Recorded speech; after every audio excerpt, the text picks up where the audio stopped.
It's the Joe Show. It's the Joe Show. It's the Joe Show. It's the Joe Show. On a sick one. On a sick one. I'm sick one. On a sick one. I'm sick one. On a sick one. On a sick one. And we are back with the On a Sick One podcast. This is the 13th episode, and I got to tell you guys right now, I couldn't be more excited because one of the biggest goals that I had in my motherfucking life was to start my own podcast, and here we are. So shout out to Culture and Cannabis for always helping me out, put me on, and helping me build my life, and I couldn't be more thankful. I am with my co-host, full-time Tony, never fucking part-time, and I got us back to the day that I DIE. So, Tony, how you doing today? I'm fucking fantastic. How are you? Oh, man, I'm doing all right. So, typically, I'm late, right? And I don't take pride in that.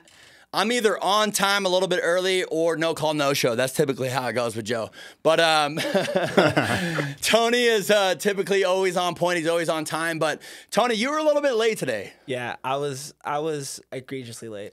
Egregiously. See, so now he's using college terms because you can tell that one of us went to college, one of us didn't. I'm not going to make you think or decide who that was, but obviously you can tell. So, full-time Tony, it is always a pleasure to have you in the motherfucking building. I appreciate you more than you know. How was the flight getting here? Everything was all right? It was a little delayed, but chill. We made it here. I had a couple minutes before I had to come here, so that's what made me a little bit late, but we're here. We made it now. I'm excited to be here. Pumped to see you as always, dog. I love the fact that he blames the flight on the delay, but I can tell you right now that that is full of shit. So he might be full-time Tony, never part-time, but he part-time lies and is always full of shit. So I'm just kidding. Hey, but no, seriously, shout out to Lifestyle Studios, 13th episode. Like I said, I am very, very happy to be here, but let's not waste any time. Let's just dive right the fuck into who we have here today.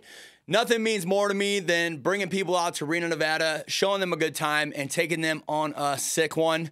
Without further ado, the 13th episode of the On a Sick One podcast out of St. Louis, Missouri. We got my boy, Junkyard Kenny. What's up, guys? How you doing, my Dude, boy? I'm so happy to be here. I am so happy to have you here. Junkyard Kenny is, if you don't know, you're about to fuck around and find out. Junkyard is absolutely off the motherfucking chain. Junkyard, how you doing? Pretty good, dude. I'm so happy you invited me here, dude. I can't even explain to you how much it means for me to have you all the way out this way. Junkyard Kenny, there's a lot of questions and a lot of people that are going to be interested in having you on this episode. And I think that, honestly, the 13th one, it's like Friday the 13th, baby. We're cutting throats, we're cutting names, taking them and fucking taking them all the way to the bank. So, Junkyard, great to have you here. You've been on a sick one pretty much since you came out the motherfucking womb, no? Yeah, I've been on a sick one this whole time. I think I came up with that name, on a sick one. All right, well, I'm gonna adopt it. I'm gonna continue to use it if it's okay with you. Yeah, you're good. Cool? You're good. Okay, Because I stay on a sick one, dude. There is no doubt about that. St. Louis, Missouri, though, a lot of people that are associated with the stunt scene and the stunt game understand that one of the biggest stunt scenes in the country and in the world, for that matter, is St. Louis, Missouri. Yeah. Midwestern boy. So let's just tap into it right off the jump. I don't even want to waste any time.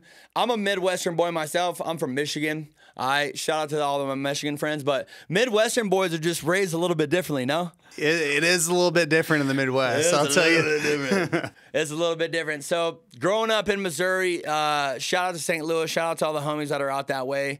But St. Louis, man, like, that has to be one of the gnarliest places to grow up as a kid. So, like, St. Louis is the murder capital of the world.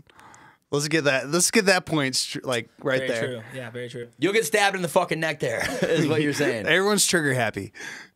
So, growing up as a kid, being a Midwestern boy, like, how did you start out as a kid coming up in that world and being a Midwestern boy? And your love for motorcycles obviously developed as a kid, right? It did.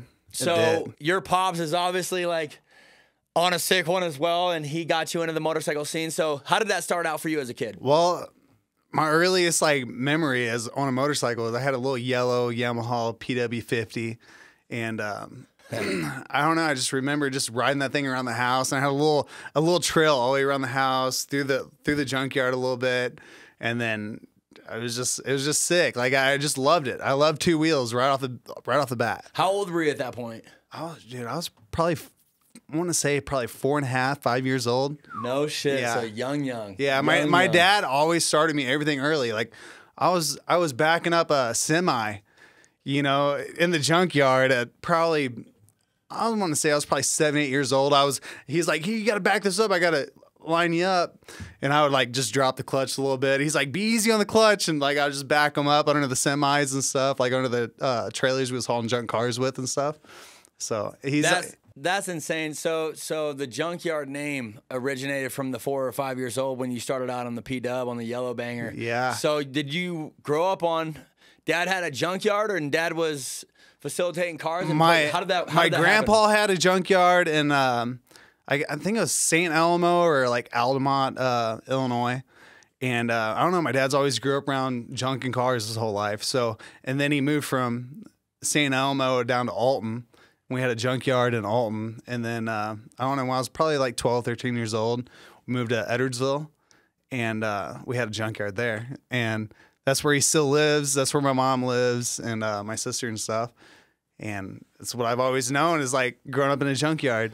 Wait, so who gave you that name? Who was like your junkyard name? I didn't really get that name till I was probably, I want to say in high school, because I was probably 15, 16 years old. Like all the kids in high school, they're fixing up their cars and stuff. They're like, oh, you need a truck part, car part. And they're like, well, hit up Junkyard Kenny. He's probably got that part. You know what I mean? Because like we're all a bunch of broke high school kids. You know what I mean? So everyone's like, hit him up. Like he'll give you a deal. And like, you know, he comes like my like, and I was like, yeah. I was like, he'd be like, ask my dad, I was like, hey, can you hook him up with a deal and whatever? And like, I would just hook up all my friends with like car parts and stuff. So I was like, that plug.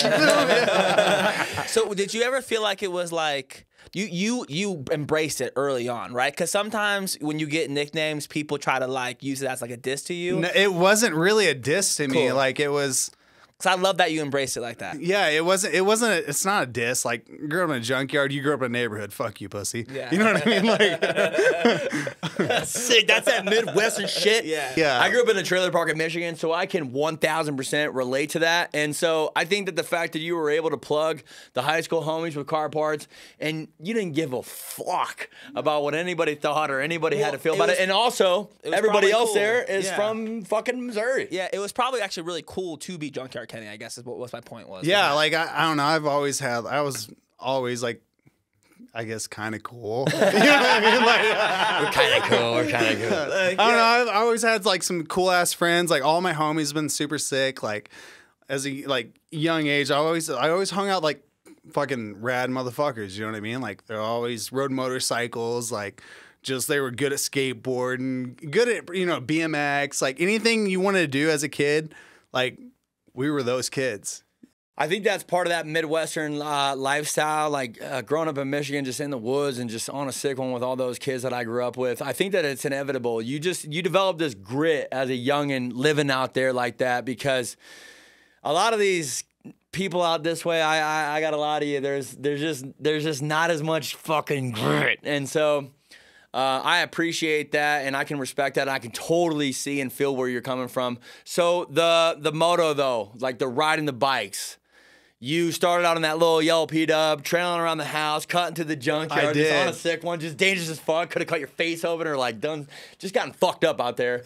Did you start racing? Did Dad take you out? Were you racing tracks and shit? Or? I didn't really start racing until I was like able to drive like myself to the motocross track, but I don't know if I got off the school bus and like my dad seen me like getting off the bus, like he was either making me like pull wheels and tires, batteries, like pull car parts. Like he had a ton of customers like wanting like parts and stuff. So I was like, if I didn't get lost on my motorcycle before he seen me, like out in the back 40, like riding like country roads and out in the woods, shoveling jumps and stuff, he was making me work. So basically, imagine being Junkyard Kenny. You're like 12, 13 years old. You get off the bus and you're literally running to your bike, trying to hop on that motherfucker, start it up, two-stroke, ying, ying, and take off before Dad can catch your ass and put you out in the yard. Yeah, he was. My dad's like, he's like just like an old junkyard dude. You know what I mean? So he was just like, if it wasn't about making money, like that was what he wanted to do. You know what I mean? That's all he wanted to do. That's all he thought about was making money. That's just how those old, country junkyard guys are. Like, he's just a country dude. You know what I mean? How old was your dad when he had you? Because I know, I've talked to you about quite a bit. I know that dad went through some medical struggles recently, and he fucking thugged through it, junkyard style. But he was a little bit older when he had you, no? Yeah, my dad was born in 1940, right? Holy shit. Yeah, and I was born in 90. I'm old as fuck now. You're not old as fuck, my boy. Shout out to the 90s. I'm getting there. I'm a 90s baby. So, I don't know. I was like, so he had me at 50, and you know what I mean? Like, I was his only son. Like, he had 5 other daughters. No Yeah. way. He had 5 other daughters. You're the youngest? Well, no, I have a younger sister. But Wait. I was his only son. Time out from the game. So So you have 6 sisters, and you are one of the last 2? but I only claim 2 of them. So let's get this fucking straight. No shit. Is there a little bit of a family dynamic there? Or? Yeah, they were kind of like my the older sisters or his older daughters. I don't even want to call them my sisters, but they were like, they didn't really. My mom was 24. Yeah, so my dad was 50? My dad was a straight pimp, but my mom and my dad are still married right now. Oh, dope. So they're actually happily in love. Like, Dope. they're awesome for each other. But I don't know. They didn't really support my dad being with a 24-year-old and then having me. You know what I mean? But my dad made it work, and they just made it work, and it was. Now this is what you got. An absolute sicko, fresh out the junkyard. Yeah. Your dad got Holy strong ass shit. sperm. Yeah, no. I like to think to myself as the type of dude that, like, people are like, oh damn, Joe, you got 4 kids. Like, wow. And I'm like, yeah, dude, basically I could shoot a load in this cup right here and have a little Red Bull baby here in about, I don't know, 8 weeks. Like, it doesn't take long. So shout out to your dad for being that guy that just gets up, gets out, gets active, and gets after My dad's 81 or 82 years old now. Oh shit. And he's still climbing up on the tractors, still like driving a semi down the road. Like, he's a beast. Just gritty. Love that.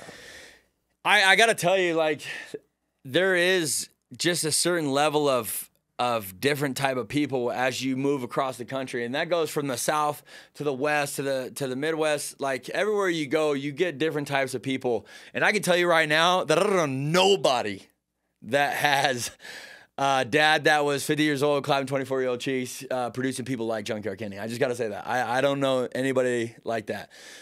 So you said that you grew up on bikes. Obviously, you're ripping around the junkyard. You're ripping through the woods with your friends. You're building jumps. You're hanging out. You're doing your thing. Did you play sports in school at all? I wrestled a little bit. Okay. And I played a little bit of football like in my middle school years, and I was like, this ain't really for me. But I did try to wrestle through, like, I guess it was like my freshman into my sophomore year, and I don't know, just. My boy just wanted to be outside. Yeah, I just was like, this ain't for me. I didn't really like the tights he had to wear. And like, Well, I'll tell you right now, I wore those tights, and I wrestled since I was 4 years old. And I can tell you right now that if you're really down and you're really about it and you want to fuck around and find out, I'll slam you on your skull. I think I got to punch you in the face. I'll just slam you on your neck. wrestlers are some of the baddest dudes I've ever had to like square up against, like fight. Like I've done, jiu-jitsu and the rolling on the mat and stuff, and wrestlers right now, like I'm telling you right now, they are some of the baddest dudes that you can ever square up with.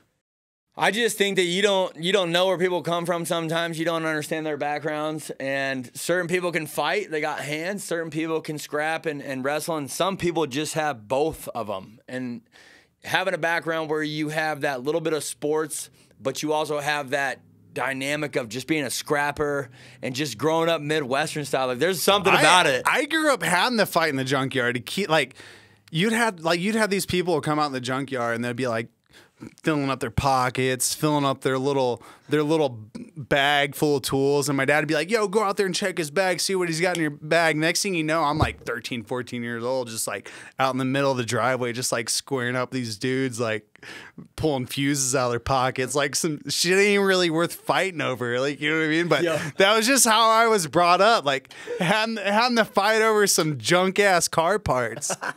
Imagine you're 15 years old, you're a junkyard kid, and you're just like, yo, what's up, my boy? But I was pretty stocky at like, 15, 16 years old because I was always having to swing a sledgehammer. I was mounting semi tires, lifting semi tires, like getting like the semis going, lifting car parts in the back of people's cars and stuff. I grew up a lot different than a normal motherfucker that lived in a subdivision. You know what I mean? Yeah, I didn't grow up in a suburb. I grew up cutting trees. I started at Tom's Tree Service, 12 years old. I remember I was climbing trees, I was cutting them down. I was running a chipper that could literally cut your glove and grab your arm and drag you into it and chop you up into little pieces and throw you in the back of the truck. And I was doing that at 12 years old. So, like I said, there is just a different fucking level of grit that comes from the Midwestern boys. I just know that it's true. It's a fact. You're not wrong. You don't got to fucking question it. So you're coming up, you got this grade, you're not scared of shit, it seems like, and you're checking homeboy's pockets because he's got 4 spark plugs checked out of a fucking... he's got some 25-cent fuses in his pocket. You know what I mean? I'm sitting here on the strips, shirtless dude.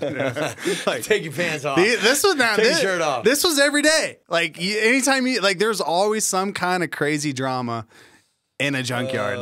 Especially... living within 30 miles from St. Louis, you always had to deal with some kind of BS. Would you say that you grew up kind of scrapping and fighting for it and necessarily didn't want it or ask for it, but it was just part of... I don't know. You kind of know when you're young, like when you're younger. You know what I mean? Like when you're a young ass kid, you're a little bit... I guess a little bit different. And you're just like, you just liked fighting. You know what I mean? Like I was that kid. Like I just liked it. I liked wrestling. I loved, being anything active outside. Like I was good at like soccer as a kid. And I don't know. It was just like I just loved it. But you would say that you didn't necessarily gear yourself towards sports and shit. You found yourself enjoying and catching yourself riding dirt bikes and escaping in the woods and ripping with your friends and building jumps. The dirt bikes is like the dirt bikes and the 4-wheelers and anything with a motor and wheels, I was good at. Like, you know what I mean? Like I was like, I had an itch to it. You know what I mean? Like, well, you grew up in a motherfucking junkyard. Yeah, I know. So, and I think that's what got me good was like growing up in the junkyard, and I was getting some junk cars running, and I was like carrying batteries to the junkyard, and like, I was in there like breaking ignitions as a kid, like with a screwdriver, whacking the the ignition, like popping the ignitions as a kid, like just like I would full blown miss, hit my hand, and be like, oh, fuck, that kind of hurt, and I was just like getting cars running, you know what I mean? And I was like making rally car tracks through the junkyard, like I'd have my friends out there. I always had like 5 or 6 friends like every day after school, like coming out the junkyard, like want to hang out. The homies, yeah, like the straight, sick. Like the homies, and we would get cars running, and we would like race them through the junkyard, like hit like a rally car track, and it was sick. I always had I had one of the first Razors, one of the first Rhinos. Like before, like the big badass Razors came out, you know what I mean? If you grew up in the Midwest too, one thing that you realize real quick is the rules and regulations from the parental side of things are just a little bit more loose, and I understand why. It's because we are not a bunch of pussies. Like your parents, they love you, they care about you, but when you're off in the woods, fucking off with your friends, building big ass dirt kickers or driving cars through the fucking woods or just. It was just different growing up that way. Like I wasn't suburban. I wasn't raised in a sense of all these rules and regulations, and you got to be home when the stoplight fucking turns red and the light comes on. Like it's dark, it's dusk. Like you better come home. But like it wasn't like that for me. And so I got to ask you, through the junkyard shit, and one of the things that I grew up and that I really appreciated was the derbies. And I feel like out of St. Louis and where you come from, did you ever drive derby? Did you ever crash them cars? I did a few, but I didn't really like the derbies because, like, I don't know. My dad got me into stock car racing. Like I grew up racing like modifieds and go karts. Like that was some of my first things. Like I grew up racing. They're like a go kart thing, but it's called a quarter midget. It's like kind of like a sprint car, but for younger kids. Okay. But I don't know. I grew up always on the dirt, racing those cars and modifieds. Dirt style. Yeah, and I don't know, the demolition derbies didn't really do it for me because that's what I did every day in the junkyard was crash shit. You know what I mean? So he was already in a derby. Yeah, I was already like crashing stuff, and that it just didn't do it for me, like smashing up cars. Like, so I don't know. I just liked the motorcycles, and that's what I like. Would you say that Pops is geared more toward not necessarily two wheels, but having you out on a dirt track and having you lace ovals and shit? Or? My dad definitely liked the four wheels better than the motorcycle stuff because that was his thing. My dad was a sick dirt racer. Like I've seen some of Dad's dirt cars. Yeah, my dad, that's all he did was like he took dirt car racing like serious. Like he was like, one of the early. He was like racing in the 80s, you know what I mean? Like early 90s. He was like he was a bad dude back in the day. Like he has a book full of them, like of his news articles, like newspaper articles, like every they would come out like on a Monday or whatever, and like Edwards wins again. Like I have to like I mean like that's what it was. It was like small town, hometown stuff. Like you know what I mean. So that was their drama, or not really drama, but their excitement. That was their Facebook. That was their Facebook. You know what I mean? Now you know what I mean. Feel it. So they were like, Edwards wins this race.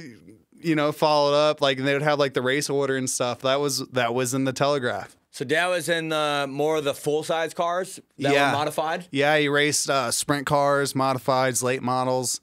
He did it all. He was just rad. Like he was. Do you remember as a kid were you traveling around with Pops a little bit? Going to races, yeah, actually, I remember going to the races, and I was that little dirtbag kid running around the pits with dirt all over my face and carrying away his tools and trying to help him on the race car. Yeah, I was that kid. One of the homies that we both know that races dirt, that's in a different style of car, and I don't necessarily know the exact name of the car, but his name is Rico. Rico Abreu. Rico Abreu, and he's one of your friends, and he races sprint cars. And I remember when I first asked you to be a part of this podcast, you were like, yo, my boy, like, what do you think? Like, can I bring Rico with me? And in my mind, I'm thinking like, yo, it'd be a motherfucking honor for you to bring Rico on my podcast. But with that being said, Rico ain't here, but I want to talk about Rico for a second because that is something that you obviously grew up around and did as a kid and watched Dad do.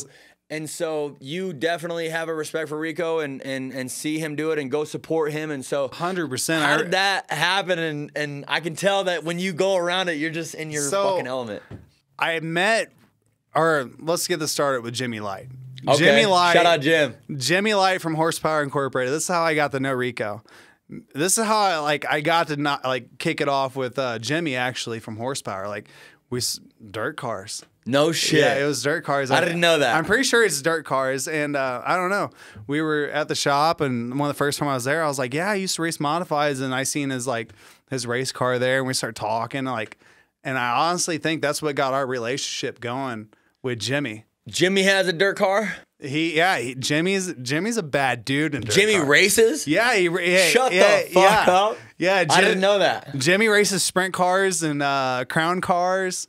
He as the driver. Yes, he doesn't just have the sick ass car. He is the driver. Shit. He's a bad dude, and I don't know. Tight. And then I met Tricky Ricky, and it was me, Reckless 203, Sea Bear. Like we had all the homies in town. Like this was during a bike. This is like one of the first HPI bike nights, right? In Indianapolis. Yeah, we're gonna go ride streets. Get this right. We pull up to Tricky Ricky. Tricky Ricky used to be Tony Stewart's crew chief. Okay. Like for sprint cars. You know what I mean? Like you guys all know Tony Stewart. I hopefully like Duh. like NASCAR. Home Depot, motherfucker. So they're loading up the sprint cars and getting ready to go race. Well, my best friends, you know, Reckless, Sea Bear, everyone was there, like getting ready to go ride streets, and that's what I do. That's what I do, ride streets. Well, I seen them loading up the sprint cars, and I was like, well, Ricky, I'm getting in the truck with you. I'm going to race sprint cars with you. So I loaded up, and I went to the races with them, and the big old motorhome, or the toter, they had their sprint cars. It was like full NASCAR, but like for sprint cars. Like it was just some of the sickest stuff that I just like anything dirt car racing. I love that. Like I'd almost pick the dirt over riding streets any day. No shit. But it's in my blood. You know what I mean? Like you grew up around it. You loved it. I grew up racing sprint cars, anything dirt. Like I love that. And that's like the highest caliber, nicest shit. Really dove into. I say sprint cars is some of the highest caliber. That's like the fastest thing on the track. But they got the late models that pays like pretty big on the weekends. Like you win $20,000-$30,000 every weekend racing in the late model, and you can do that racing sprint cars too. But yeah, it's just damn, dude. How did you transition? So like I know you're always riding a motorcycle, like a dirt bike, but you like once you got old enough to be able to start going to the track, you got on the track first, or you got a motorcycle first? I've always, like, you know, rode the dirt bikes and stuff. Both of them. Yeah. BOFUM. Yeah, but both of them. The dirt bikes was just like I knew I had, or, you know, like the motorcycles, I knew I had something there. You know what I mean? I always knew like I was a little bit more attracted to two than four. Yeah, like I could have had any race car I wanted, like, you know, four wheels, like any like hot rod drag car, like going straight, like in a straight line, like don't do nothing for me. And like this, like the motorcycles was, it just like, I don't know, it just had that gut feeling in me. And I was just like wanting to like rip the whole time. Like I remember when I was like 4 or 5 years old and Dad couldn't get me off the dirt bike until I ran out of gas. Like I was, and what was good about that, when I ran out of gas, I'd be like, "Hey, Dad," I'd roll up to him with a gas can, and I'd be like, "Can you take me to the gas station and get gas?" You know what he'd tell me? He'd be like, "No, go back there and flip over a car and get a pickaxe and siphon some gas out and siphon gas for my motorcycle." And now, if that wasn't dedication as a kid wanting to ride a motorcycle, I don't know what is. Siphoning gas. You ever siphon gas and fucking slurped it and had it fucking go into your mouth? I just want to tell a quick story real fast. I remember one time I was going to ride dirt bikes and I was working on it and it wasn't quite ready and the garage door was closed and I was getting this bike decent so I could go ride it. It wasn't my bike. No, when was this? This was when I was in about 10th grade, 11th grade. So I was a little older, but my love for motorcycles, don't get it twisted, fucking falls way back. My dad would always get mad at me because he never had gas in his lawnmower. My boy's a siphoning fiend. I was getting this bike ready, and there was Arizona iced tea jugs in the corner. And I'm working in this garage, doors closed. I'm an idiot. I don't open the door to allow any ventilation, and I'm sweating my fucking teeth off. And I'm getting ready to go out and ride this motorcycle, dude, and I was so thirsty that I remember I grabbed this iced tea jug and I cracked the top of it and I started chugging it, and it was straight gasoline. And I went glug, glug, glug, glug, glug, glug, glug, glug, glug. Dude, it was the worst fucking experience of my life. I remember tasting that and feeling that gasoline go down my shit, and I fucking set that thing down. I ran outside, I vomited a little bit, and I went back in there and I dragged the fucking dirt bike out and I went on the hills up above my high school and I went and rode that motherfucker all day. But I will tell you that the gas burps were disgusting. They were pretty bad. I can think about it right now. If I wanted to, I could just throw up all over Jay Light's table right now at Lifestyle Studios. I got in trouble in middle school. I think it was around middle school. I sat out my lunch, everything by this tree out in the woods, right? And I You waited. packed a lunch? Yeah, I packed a lunch, like everything, like some waters, some Mountain Dews because I was getting twisted out there. Mountain Slayer. And I'd wait for like I could see the bus like coming from like a mile down the road, and I'd be like, "All right, Mom, see you later, Dad." And I already had my dirt bike kind of rolled out, like you know what I mean, like through the we had sliding glass doors in the basement. So I had my dirt bike, you know, the garage is right here and like the sliding glass doors right here. So I'd roll through the door and have it sitting outside already. And I'd see the bus come and I'd wait for the bus to stop and go, you know what I mean? And then I would just take off my dirt bike and be gone all day, right? So I thought I was being slick, right? You know what I mean? And I was gone all day riding dirt bikes in the woods, shoveling some jumps in the woods and stuff. And the teachers called my parents. Hey, your son didn't make it to school today. You know? Snitches. Yeah. So Fucking narcs. whenever I came rolling home, they knew like what I was doing. Like I was gone. Like I was out there. My boys did in school outside on 2 wheels, and that is not even a question in my mind as to how that happened, because it leads me to my next question for you, and leading up to the next conversation is, as you got older and as you transitioned from dirt bikes, how did you come into the streets, and was there anybody in particular that was riding streets at the time? Or So how did that happen? How did the dirt to street transition? Here's what happened. I was probably, I think I was like 19, 20 years old. I had a Big Dog Chopper, which was a Harley. That was my first motorcycle on the road. Like my dad, he's like, "Oh, I ain't getting you no Rice Rocket." You know what I mean? Like it was like, so I end up trading my, I had this sick S10. You know what I mean? Like it was. Oh yeah, shout out to S10. Yeah, They bark. Yeah, A little Chevy S10. It was actually pretty sick. It was lower. It had a sick paint job on it. Shorty cab, 2-door And banger. I had a dirt bike in the back, like a 450 YZ 450F, like one of my race bikes, right? And my buddy Andrew Holtman, actually, Shout out Andrew. yeah, that was one of my best friends in high school. He, I guess it was like his girlfriend's uncle at the time had that motorcycle sitting in his garage, and they're all riding street bikes and stuff like R6s, like the 636s. This is like F4Is. You know what I mean? Like You remember what year around this was? I was, If you said you're 19, Oh, you're born in was- 90, oh, so like 09? yeah, like 09, 2010. yeah, Okay. Cool. Just Yeah. want to clear the air. 09 or it was 08, 09, that era. You know what I mean? So my buddy bought a brand new R6. Andrew, he bought an R6 and he pulls up the house. I was like, let me ride that thing.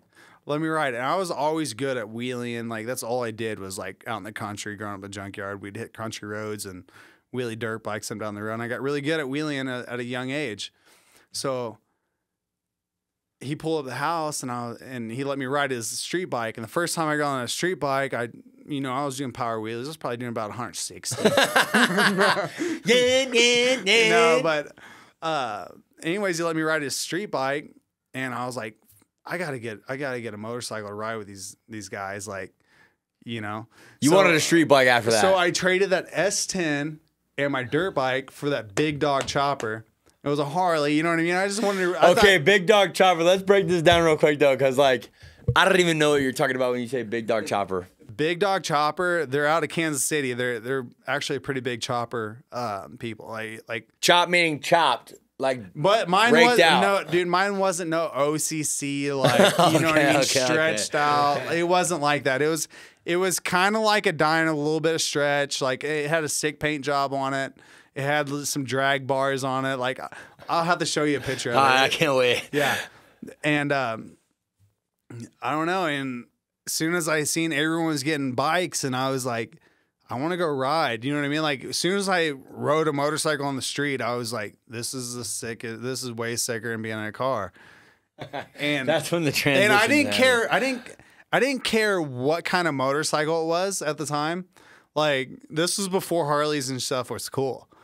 And I was out riding that like the Harley or whatever, and all my boys, like it all like transitioned. Like it was like street bikes was cool, but I always kind of liked Harleys. You know what I mean? Like that's what my dad grew up More on. junkyard. That's what my dad, my uncles, everyone had was Harleys. You growing up in the junkyard, and I don't know, but all my friends had street bikes, so I ended up trading my boy Jake Tobin. He passed away. He passed away from a motorcycle accident. Love that kid, but he Rest traded. easy, Jake. He traded me for the day. He wanted to take his girlfriend on a Harley ride. So, but listen, this was the day. This was the same day, or one of the weekends in September. This was September. That ROC, my very first ROC was. Yeah. So ROC was What's RC? Ride of the Ride of the Century. Century. Okay. Street Fighters, Ride of the Century. So I traded my boy, Jake Tobin, my Harley for the day, take this girl out down the river road, have some fun.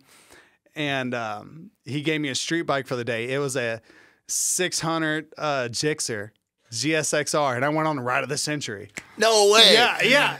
Tiny was just titties and you went straight to the ROC. It was perfect. You know what I mean? Like, Do you remember what year of ROC that was? I mean, I know that's a tough question to ask, but do you remember how many years prior to that? It was 2009, 2010. I want to say. When that situation happened where you switched bikes with the homie and you let him go on a trip with this chick and you went to ROC. Now, how many years had ROC been going on prior to that? ROC's been going on since 99. No shit. Yeah. So I'm sorry, this is great. This is fucking insane.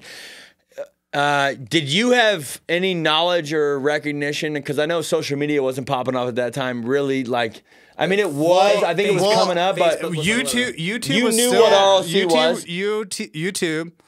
So I would watch, like, you know, the street bike videos and all the stunt videos and stuff, and like, you know, go back to CNIs and stuff. I grew up watching that stuff from the Street Fighters, and I don't know, whenever I traded Jake that bike for the day, and I'm on that ride, and I'm like finally seeing this stuff in person. Like, you know what I mean? I'm like seeing people put their legs over the handlebars, clutching up on the highway, and you see people seeing up backwards on the street tank. bikes, you know, going backwards down the highway, and I was like, this is what I've got to do. Hook. Yeah, I was hooked right then and there, and that's just what I wanted to do, is ride a street bike. And I ended up trading one of my I had another dirt bike. I was always trading stuff, like getting stuff. Junkyard Caddy, man. Yeah. And I ended up trading my really nice race bike at the time, like my dirt bike that I was racing, for a clapped out. I mean, clapped. This bike was clapped, right? I thought it was the sickest bike ever. Like, it was like, had dirt bars on it. It had it was a CBR 600RR. I think it was a 2003 or 2004 600. Like, it had a bent rib, and this thing was a death trap. Like, it was. It had zip ties all around it. The front of it was cut off. It had some sick innovations, crash cage and round bar. That was like the cool stuff at the time. It had dirt bike bars on it too. So I was like, That was what you were hooked on. and was it the had dirt bike bar. a tap in handbrake. Like, it didn't even have a foot brake, right? And that's So that's where I learned how to do parking lot stuff, and I traded for that street bike, and I started doing wheelies in the parking lot, and like I finally started. I would go all the way around the light in the middle. Light post. Yeah, the light post in the middle, and I'm like, finally getting to feel the handbrake, and finally I started cutting like circles. This is like within 2 or 3 nights in the lot. You know what I mean? I finally started Picked it up quick just based on your fucking riding experience from. And I'm finally starting Kenny to get days, circles and junkyard days. stuff, and then that weekend I was like, couldn't wait to go hit the streets in St. Louis and ride with all the homies. You know what I mean? Like, I'd pull up Shady Jack's the first time. I remember I was like, pull up there, and I didn't really know anyone. Like, my boy Joey Garrison at the time, Shout out, Joe. Joey and Levi. They were like some of my first friends in the stunt group. And I don't know, we went over there and I ended up, I never turned back. Like I was hooked. Like that's all I want to do is stunt ride. And started out on that clapper, traded your race bike for it, you fucking idiot. But you were stoked on it. Like you didn't even care at that point. You just wanted a street bike that bad. It was different. It's like, it was like, you know, going from dirt bikes and racing. It was fun. I still love it. I still love riding dirt bikes. That's all I want to do even now is ride dirt bikes. And I don't know, just like as soon as I got the wheelies out on the big bikes and stuff, and I was young at the time, all I wanted to do was ride streets and go hang out with my friends and pick up chicks on the bike. You know what I mean? Like that's as a young guy, that's what you want to do whenever you get your first motorcycle. Am I right or wrong? You are fucking 100% absolutely correct. I got to ask you, I don't think you necessarily lost on that trade from your race bike to that clapper because you know what, dude, it's led you to where you are now. But I got to ask, after that clapper, you started figuring it out. You're going to the lots, you're fucking wheeling, you're figuring out the handbrake. It has no foot brake. So you originally learned riding dirt bikes, wheeling down the dirt roads, knowing your foot brake, and then immediately had to be introduced to the handbrake because you didn't really have a foot brake. Yeah, so that's what kind of got me good with the handbrake, but I was still good with my foot brake and with my front brake. So all I wanted to do, you know, as soon as I got good with, I got me a year went by. I was on that bike. A year went by. And I finally set me up a Matt Kloss. He's like one of the OG St. Louis original, like, you know what I mean? Like that's all he did was stunt ride. And he always had sick bikes. And I ended up getting a 636, a stock 636 off my boy Jake Tobin. What year? Was she no 304? It was 0304. It was I want to say it was a 03. Okay. 03 636. Cool. And yeah, and I ended up setting that bike up. My boy Matt was getting out of the stunt scene at the time, so he sold like his 05, 06 swing arm, his Hohei Designs handbrake, like his 80-inch handbrake line, his Brembo Master, RSC clutch, I Sinking Innovations triple. Like he had the 09 51 millimeter forks on it. Like it was like I bought his whole setup, like everything to set my bike up. Like he hooked me up, thankful, you know what I mean? Like, and then I set my bike up, and that's dope. And as soon as I had a proper setup motorcycle, this is with anything.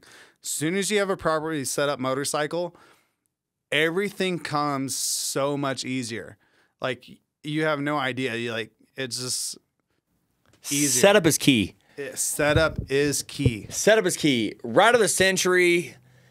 Kenny bounces from race bike to clapper to 03 to getting hooked up by, what was his name? I just want to give him due credit. Jake Tobin. Jake Tobin. He's the one that started plugging you with the parts. Yeah. So no, Matt Claw, but Jake helped me out, you know, giving me trade me for that. I traded some stuff for that 636. Like I think I traded him a Rhino I had for that 636. So.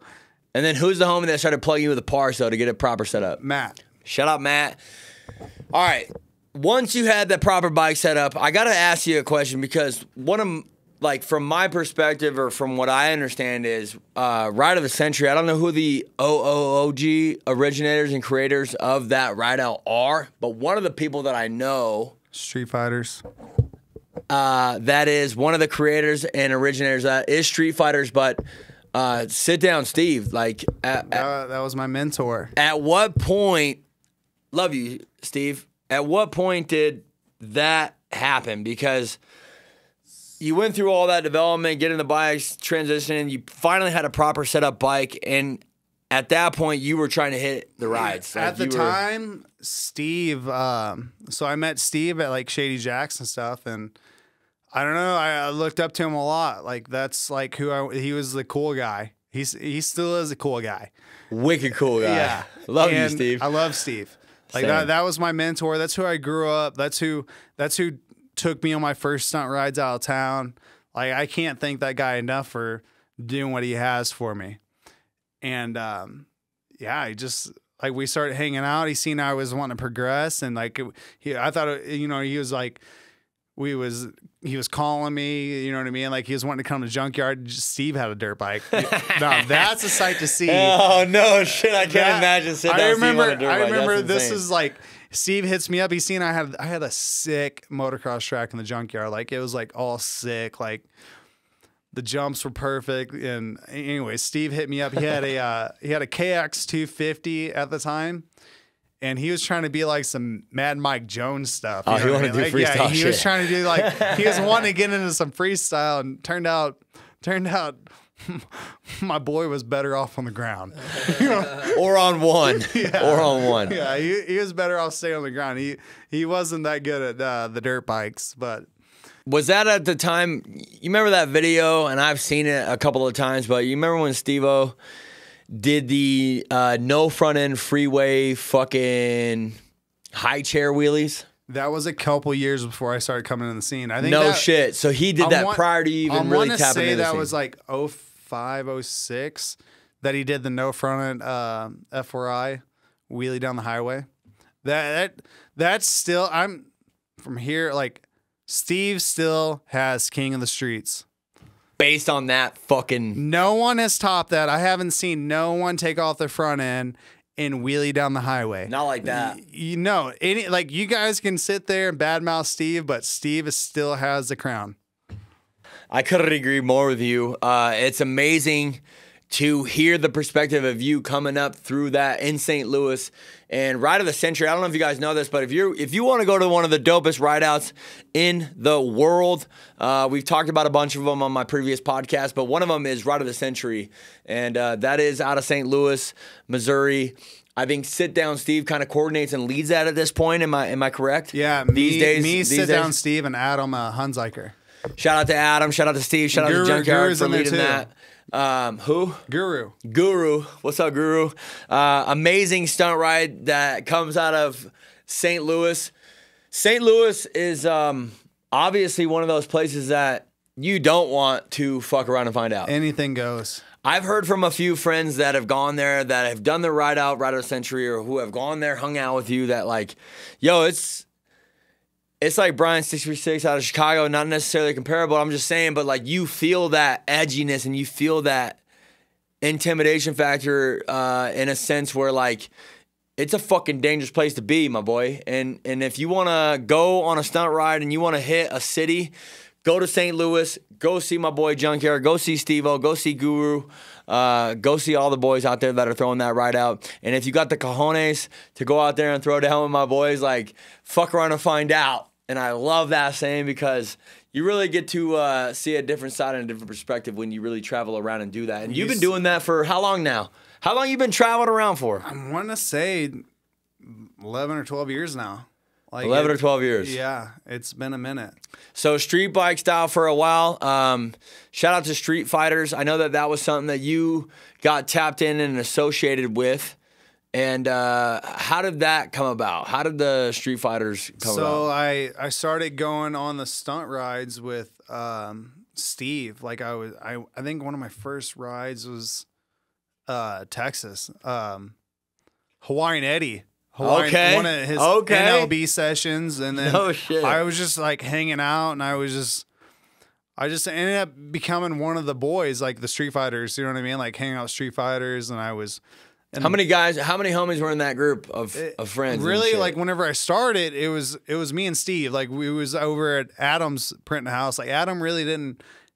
He was there, but he didn't really go on the town with us. And we had DJ Schaefer and Guru. I don't know, like DJ and Adam and Guru. They really wasn't there. It was me and Steve still wanting to do it. You know what I mean? So Steve brought me in under his wing, and we was down in the Adam's basement printing Street Fighter shirts off to make money to go, you know, fuel money to go to these stunt rides. You know what I mean? Like we'd have to fork up some cash to like go there for gas to get there. But once we set up the booth and stuff, the money started rolling in, selling the Street Fighter shirts and stuff, and that's what kept us going on the road. And yeah, fucking Steve really, Steve really put me on the map, and I will never take nothing from that dude. Mark my words right now, full-time Tony, J-Light, Junkyard. I am going to get Sit Down Steve out of here on the On a Sick One podcast. Steve would be a good one on the podcast. I think I've briefly mentioned it to Steve. Steve has always been one of those dudes. One of the things that Steve always tells me when I hang out with Sit Down Steve, and he'll tell you right now, is there's been a few times where I've been around Sit Down Steve, and getting love and hanging out with Sit Down Steve is like, dude, that's dope for me. You know what I mean? But one of the things that he always says to me is, one time I remember he saw me smoking a cigarro. He saw me smoking a cigarette. Oh, Steve hates cigarettes. Steve will party his motherfucking face off, but if he sees you smoking a cigarette, I remember he came up to me, dude, and I felt like my dad just watched me lose the fucking high school state championship football game. He came up to me and he was like, "What are you doing?" He said, "Joe, you're way too good looking of a guy to be smoking that nasty cigarette." What did he say? 100%. What did he say? Dude, he grabbed me like, when somebody grabs you like this? Yeah, like back of the head. Like earlobe, thumb fucking, lovingly, like grandfather grabbed. Like he was like, "My boy, you're way too good for this, and you're an announcer, and you do this and you do that, and you're one of those people that's around kids and stuff, and like people are looking at you, and just like you're setting a wicked bad example, and you don't need to do that." Yeah. Right after he told me that, I ran around the bus, started smoking cigarettes, stressed out based on what he just told me. But I think Sit Down Steve, just like he had the best interest on you when you were coming up in the stunt scene, I think that he genuinely has the best interest of people that he comes across that he believes are good fucking people. He does. He does have the best interest in people, and Steve will bring the good and the bad out of you. So Steve will take you on a sick one. Like, I don't know, like you said earlier, it's like that name, the on a sick one. If it wasn't for Steve, I don't know where my life would be at right now. No shit. Yeah, like I don't know if I'd be doing these stunt rides. I don't know if I would be traveling the country like I am now. Like, I really don't know where I would be at if I didn't have Steven. Huge shout out to Street Fighters. Huge shout out to Steve-O. Obviously, he's a sicko. He's still in the game, super thick, super heavy. Amazing person that I think from a person just starting out to stunt riding, you're in the middle of your career of stunt riding or you're at the top of stunt riding, he will genuinely show love and be down to earth and cool and respectful to everyone. Steve will always tell you how it is. Facts. There's no holding back. But he also, it's like you look at OG people or double OGs in any type of circle or any type of game. Like he has the right and also has the heart. And he has the right, and you can't take that from him. And if he shows you love and shouts you out or fucking puts you on game or tries to help you out and assist you, shut the fuck up and just hear what Steve-O has to say. Do me a favor. He grew this. Like, he grew the stunt scene. Like, he's one of the guys. Daytona is coming up right now. I think that's where I originally met Steve. Sit Down Steve was in Daytona. And again, remember when he said I cool guide you?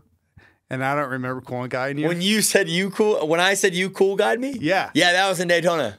I don't think you want to talk about that? Can we talk about that real quick? Let's talk about that for a second. Because I don't ever remember cool guying anyone in my life. I don't think that Kenny is a cool guy. I think that you come from a humbling beginning, especially after hearing all the shit that I didn't even fucking know about. But I'll tell you that not only did I get cool guy by Junkyard Kenny, but I got cool guy by fucking full-time, never fucking part-time Tony. Well, I low-key did cool guy, Joe. I didn't mean to cool guy, Joe. Let's talk about it. Well, you want me to go first? Go ahead, motherfucker. Go ahead. Okay, so essentially, I created this brand called the Reno as Fuck. Reno as Fuck. Yeah, and at its peak, I had a licensing deal with Revision to do a beer, and we did this thing called Two Wheel Tuesdays at the Saint. And on like the third or fourth one, we had like 100 bikes out there, and fucking Rebel Dean was just ripping wheelies down Virginia. Shout out to my son's godfather, Rebel Dean. And I love Rebel Dean. And love you, Bubba. the cops came and shut it down, and then we had to do like a shittier version of it. And on the second, like the shittier version of it, Joe came to it and like sat down next to me and was like, "Yo, you're Tony, right?" And I was like, "Yeah, what's up, man?" He's like, "You own Reno as fuck?" I was like, "Yeah." It's like, "Bro, I'm just starting out doing comedy. I would love to like do a comedy show with you." I was like, "Oh, like where you been doing comedy at?" He was like, "Well, I haven't done any comedy yet, but like I'm like trying to do comedy shows. Like I would love for you to produce one." And essentially, I was just like, "Well, I appreciate the fact that you want to do comedy shows, but like it's a way easier to produce shows when you have like a following or a name." And Joe did not even skip it. He's like, "All right, bet, my boy." Slapped me on the back and peaced out. And literally 2 years later hit me up. It's like, "Hey, remember that fucking conversation that you had with me and cool guided me at this fucking bar? Now I got a following. Now it's time to throw some fucking shows together." This is now talking about cool guy, and I don't even I remember the very first time I ever remember seeing your face. Okay, let me hear your fucking perspective. Let's go. I don't remember. I'm interested. I don't remember cool guy you, but the very first time I ever remember you physically, your face, was that time that Reckless 2 or 3 got in that police chase. Like we started getting chased by the cops, right? Yep. We got started getting chased by the Yeah, cops. I remember. Reckless takes off, looks back, whips it in front of traffic, and takes off on the cop right back in down towards Daytona. Cop shut his lights off, kept fucking going. And then we pull up to the gas station, and I'm pretty sure I started at the pump, and I asked you if you wanted any gas. All right. We're going to talk about it briefly because I don't want to waste no motherfucking time on this podcast based on my perspective of either one of these super cool motherfuckers, cool guy, me. And just so you know, you're a really cool guy, by the way. Hey, just so you know, the cool guy aspect of life, if you start cool guy and people are treating people like shit based on your status or who you are or what you've been through or whatever, shut your fucking hole, dude. Like I don't want to hear anything from you. I think that cool guying is one of the worst things you do. Now, based on that, I think that I'm being a little bit sensitive because if you know me, I got a huge heart. And I think that what that situation was you is, did I feel a cool guy? Not per se.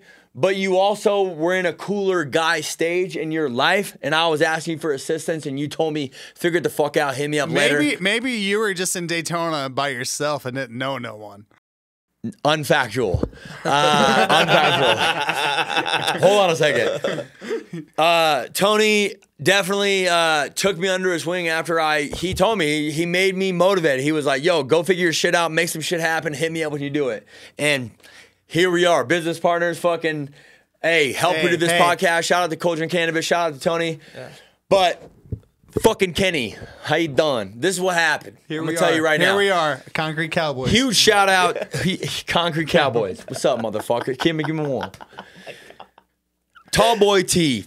All right. I have nothing but amazing things to say about Tallboy T. I think he is one of the most incredible people on the motherfucking planet. And if you disagree with me, you don't know Tallboy T.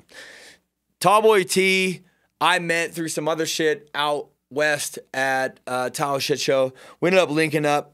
He hit me up to do a stunt show, which was one of the biggest being thrown to the wolves situations that I've ever been in my life. And I'm not even going to tap in on that right now, but when Tallboy T comes on here, we'll talk about that shit. So anyways, I get tapped in with Tallboy T.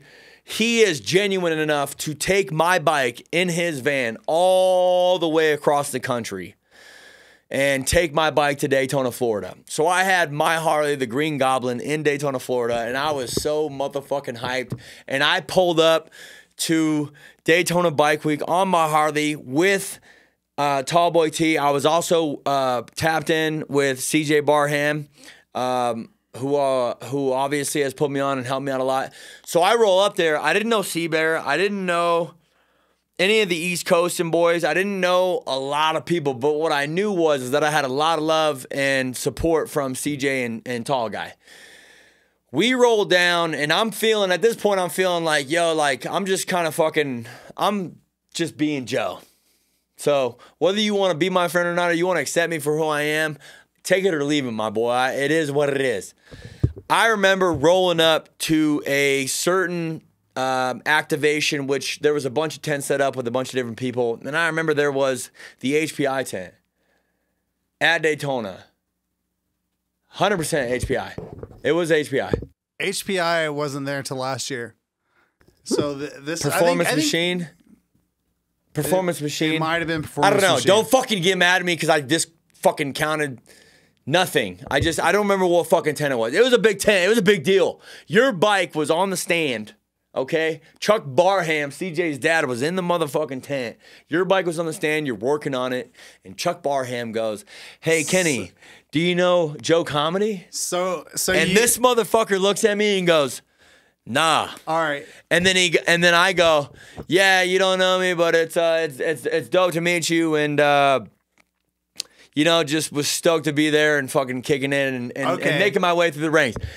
Kenny says some shit along the lines of like, "Yeah, it's like the last time." Meaning it was like the last time that I was gonna get to kick it with Junkyard Kenny, which is why I felt like at the time I got cool guyed by Junkyard Kenny stunts. However, right after that, his bike comes off the lift, and that situation happens where he talks about reckless running from the fucking 12, and then we pull up to the light, and he's doing this. Okay. And we're vibing. Okay, And we're fucking knuckling. So I don't know what the fuck to think. So I don't think I cool guyed you. I must have been aggravated about my bike, what I was working on, trying to get it fixed to go on that ride. You know what I mean? You know how it is, like when you're working on a bike and you got a bunch of people on your over your shoulder. There's nobody on it. But well, baby, the tent was you know what I'm pressuring saying? you It's up the hot lift.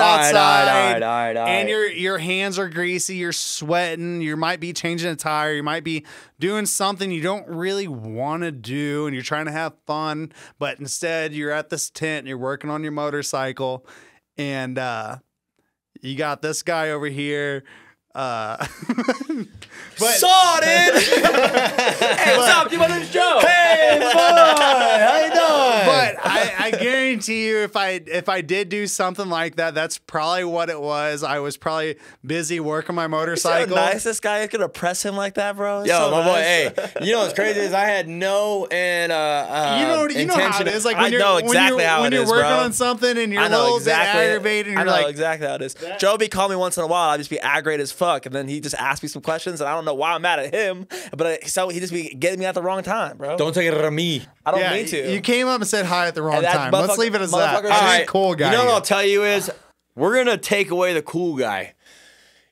You didn't cool guy me, and I base that on the fact that the rest of that weekend and going forward after that weekend, I don't know if anybody vouched for me or anybody said anything, but you were like, "Yo, this guy's this is a dope individual, and I fuck with the kid." But I was a vibe on the street ride. Facts, 100%, no ifs, Like ands, we buts go about ride it. streets. I'm a vibe. There was no doubt about it. Speaking of vibes, speaking of transitioning from being a cool guy or not being a cool guy, but more than that, street bikes are, I would say the originator of street riding.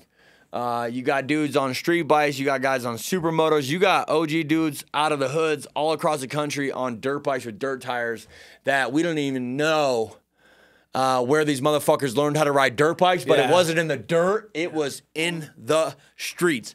So with that being said, you transitioned swiftly, and I need to know what year and I need to know what bike you transferred from when you went from finally realizing that your love was, street bikes taught you a lot, but it was time to fucking put on a Harley and it was time to get one. And how the fuck did that happen? And it seems like I know that you could jump on a street bike right now. We could go ride streets of Reno right now if it wasn't 12 degrees outside and you would fucking throw down on a street bike. Handbrake, no handbrake, doesn't really matter.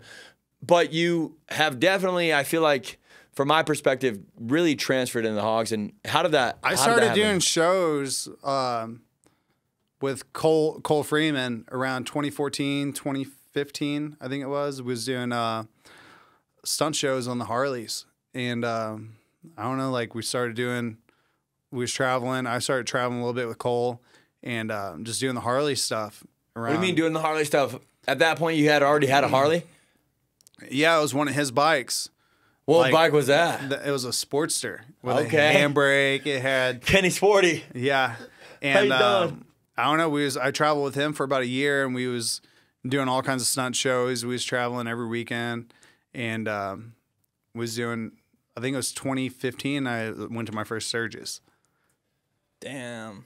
So you were still on your street bike, hitting all the street rides around the country and traveling and doing that thing with Street Fighters, but Cole Freeman had plugged you and put you on game with. Steve really didn't want to do no shows. So, and I was wanting to go do shows, make money. You know what I mean? Like that's what I wanted to do. Was like wanted to be a professional stunt rider. Yeah. And that's what I want to do. I love riding shows and showing out in front of a crowd and putting on a good show for everyone and seeing all the kids point, smile, and taking pictures with everyone afterwards. Like that's what makes it for me. That's what is awesome about riding parking lot and, you know, doing the shows. Putting on shows. Yeah. So you started out with a Harley on a handbrake. Yeah.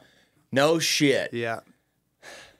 I can't even I don't even know if there's a picture of you on a sporty, but I don't know if you guys know this or not, but Kenny's a thickie. He's a big boy. Fucking, how tall are you, Uncle Ken? I'm about 6'1", I guess. Okay, 6'1". How much you weigh?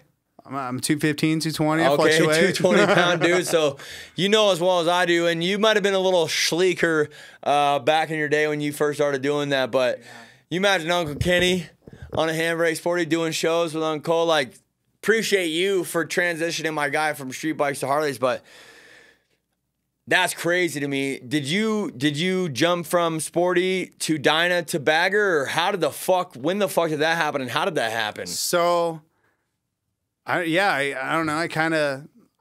Me and Cole, we ended up falling out, whatever. And I still have my street bike there. So, I don't know. I was still riding the street bikes and doing the Harley shows and stuff. And I don't know. Seabear ended up coming to town, and this is right whenever he first got his Ultra Classic. And then I got mine the next summer after he had his. And you knew Bear prior to that? Oh yeah, me and Bear, we go way back. We go back. Starboy days? We go back from take it back to one of the first ROCs. No shit. Yeah, we've known each other for 11, 12 years now. Dope. Like me and Bear, we got pictures of us looking like straight like teenagers. I'm not gonna lie, I've seen some of them. I've seen some of them for sure. But yeah, me and Seabear was actually one of my first friends in the stunt scene. That's dope, dude. Yeah, we go back. Yeah, That's I don't know. I don't know if I've seen pictures of it, but didn't Bear at one point kind of have some burns coming down? What did he have? He had like a spiky hair and some burns, and so he just had kind of. I think he had like a little yeah, he had like a little thin chew line right here. Oh, my boy's on the sick we'll have one. to pull some pictures up later. We can pull some pics for sure. So, man, that's crazy. Like, you and Seabear, he was riding around hitting ride outs, and you were right there. So you guys started out about 12 years ago, from when you very first kind of started riding ROC and traveling around doing ride outs. Yeah, Bear was like one of the first guys I met. And then we went to Chicago. I think Chicago's when I really got to know Bear. This is I don't know, I ain't gonna say it. This is really when I got to know Bear. But yeah, we went to Chicago and he was rolling stoppies, and this is like whenever I was learning, like he was killing it that day, like on stoppies. He was finally getting it. You know what I mean? Like he got stoppies down, and we was out there rolling, like trying to pick up roll stoppies, like was maybe doing 100 feet at the time. This is probably prior to him even touching a Harley. Yeah. Oh yeah. This is whenever the street bike craze was still going on. And shout out to the street bike craze. It's still a craze that is continuing to happen to this day, and it's one of those things that huge shout out to Bear, Kenny. That's dope to hear that you guys were tapped in and linked in that long ago, and that you guys have developed that friendship over such a long period of time. And I mean, I guess in a sense, like once you met each other at that point, it was like friends from that point on, right? Yeah, I mean, yeah, we've been some of the best friends. Like we spend every summer together and do rides, shows together, and I don't know. It's been a great time having Bear in my life. Prime example of the bike life leading you to meet some of the dopest people that you will ever meet, and some of the best friends that you'll ever have through motorcycles. through a shared love of being on bikes and being in that culture. I gotta rewind a little bit here, and I don't mean to do that. I hate backtracking, if you will, but a lot of the things that we talked about with you back home in St. Louis, and a lot of the times that you've had, we're gonna backtrack, but we're gonna fast forward to something that happened to you not too long ago. And one of those things that happened to my boy not too long ago is my boy Kenny is a handsome motherfucker. You know what I'm saying? He's a good-looking cat. You know what I'm saying? Carries himself well, does his motherfucking thing. But a lot of the questions that when I went on my Instagram, I said, hey, does anybody have any questions for the 13th episode of the On a Sick One podcast? Because I got my boy Junkyard Kenny coming out. And one of the main things that people want to know, and so do I, and I know a little bit, but we got to tap into it. Do me a favor and turn your head to the side. Lift the hat a little bit. Okay, now, if you don't know, my boy Kenny has a little bit of a lobe hanging down. And other than that, and I hate to laugh, but like, it's fucking crazy. Hey, what junkyard dogs you know have both ears? Not a lot. A lot of them get clipped right from the jump. Yeah, so I'm like a pit bull, got cropped ears. absolutely cropped. We got to tap into it because that question has been brought to the surface quite a bit. So, Kenny, how the fuck did you get your ear Mike Tyson'd? Oh man, I need to know that was a day, dude. How long ago was it? I think it's been about a year and a half, 2 years Okay. ago.